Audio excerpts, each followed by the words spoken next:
Polo, le comportement de Kolo Muani passe comment en Allemagne aujourd'hui? Relativement mal, c'est considéré comme un coup de force. Donc moi, par rapport à ce que je viens d'entendre, il faudrait peut-être juste préciser que c'est le clan Kolo Muani qui argumente Hmm. prend cet argument. Il n'y a aucune preuve, tout simplement. Je rappellerai juste que Kolo Muani est sous contrat jusqu'en 2027 et il n'y a aucune clause de départ. Il faudrait peut-être le rappeler un petit peu. Et donc Francfort fait un petit peu ce qu'il veut, évidemment, dans ces négociations, et que ça serait bien d'entendre ce que dit Francfort sur ce fameux rendez-vous, supposé rendez-vous, entre le joueur et son directeur sportif, Markus Krösche. Ce qui est intéressant, si tu veux, c'est que la presse allemande a très clairement pris fait et cause pour l'Eintracht, tout simplement parce qu'ils ont fait un communiqué très clair qui dit qu'aucun joueur n'est au-dessus d'un club de football, et donc c'est assez mal barré pour le français. Et surtout, ce qui est assez comment je pourrais dire, que c'est assez désolant pour les spécialistes des transferts en Allemagne, c'est que, vu entre guillemets l'intransigeance de Francfort, ce supposé coup de force de ce matin ne va pas faire bouger grand-chose des positions du club de l'Eintracht, et qu'on a du mal à croire que ce transfert puisse se faire. Et moi, je suis pas dans les négociations, ça me passionne pas non plus d'ailleurs, mais depuis plusieurs mois, je rappelle que Francfort avait fixé une somme et que Francfort n'a jamais été vendeur du joueur. C'est-à-dire qu'ils C'est 100 millions la subissent somme, Polo, c'est ça? ils subissent une situation, enfin quand je dis subir, ils sont forcés parce qu'il y a une offre, etc.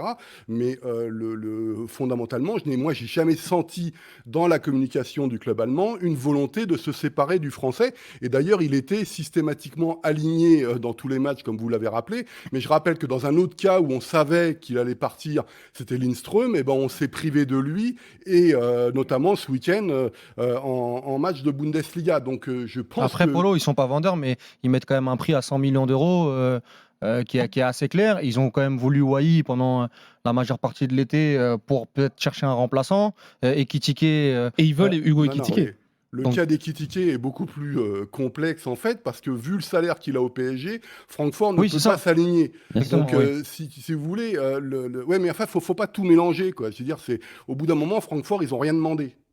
Oui, on- Il y a une offre qui arrive aujourd'hui du PSG, ils veulent négocier. On en discutait avec Jimmy dans l'après-midi, peut-être faudrait-il revoir ou forcer d'ailleurs dans les contrats des joueurs de leur dire qu'il y a une deadline bien avant la fin du mercato, parce qu'on est quasiment à la fin du mercato estival, et on a ce type de contrat, de situation qui arrive systématiquement, pas forcément en Allemagne, mais on aurait pu y penser l'année dernière avec Lewandowski et ça, c'est qu'il y a un moment dans les deadlines, dire par exemple au 15 août, s'il n'y a rien de fait, il n'y a rien de fait et c'est fini, tu fais partie de Mhm, l'effectif. mhm. Là, c'est des choses qui C'est sont ce qui est un peu toujours un peu troublant, et complexes. je rejoins Walid, hein, tu dis que l'Eintracht n'est pas vendeuse, mais vendeuse quand même à 100 millions d'euros. C'est ça en fait, moi je comprends pas. C'est qu'en Voilà, plus, on savait pas très clair. il y avait déjà des offres, enfin des volontés de certains clubs de faire Kolo Muani après sa grosse phase de poule l'année dernière en Ligue des Champions en janvier. Ils l'ont gardé cet été. Ils savaient très très bien qu'avec le marché des numéros 9, que ce soit à Manchester United, au Bayern Munich ou au Paris Saint-Germain, que Kolo Muani allait avoir des vrais courtisans. Donc Mais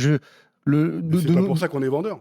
bah, moi je enfin C'est- bah, Oui, peut-être oui, vous Polo, dites bah, que c'est pas tout clair, ça. mais c'est beaucoup plus C'est- clair que ça. En Vas-y, fait, vas-y, c'est que Jimmy. il est dans sa première année de contrat, Randal Colomani. Il est arrivé oui. l'été dernier, Oui, il c'est a signé ça. jusqu'en 2027. oui, d'accord. Il a encore 4 ans de contrat à Francfort. Évidemment que Francfort est en position de force. Oui, mais ça, c'est pas C'est le aussi débat. simple que C'est ça. pas le débat. Mais est-ce qu'aujourd'hui, Francfort peut refuser 80-90 millions d'euros Est-ce qu'il les vaudra déjà dans 6 mois? Est-ce qu'il les vaudra Exactement, dans un on an? sait pas ce qui peut se passer. Moi, je prends des exemples et je parle sous le contrôle de Polo, hein. Si je dis n'importe quoi, tu me dis. Mais quand on voit les derniers cas avec Ndika qui est parti libre, avec un Kamada qui est aussi parti libre, Francfort, ils doivent aussi à un moment donné valoriser leurs joueurs. Ils l'ont acheté libre, faire x9 sur Kolo Muani. Moi, je me mets pas du côté de Francfort ou du côté du joueur, parce que moi, ce que fait le joueur, je ne comprends pas. La grève, etc., la cavale à Paris, si je peux appeler ça comme ça, je trouve que c'est beaucoup trop de la part du joueur. Mais si on doit se placer du côté de Francfort, moi, je ne comprends pas comment aux alentours de 80 millions d'euros, déjà, ils ne considèrent pas cette offre mirobolante pour un joueur qui a fait un an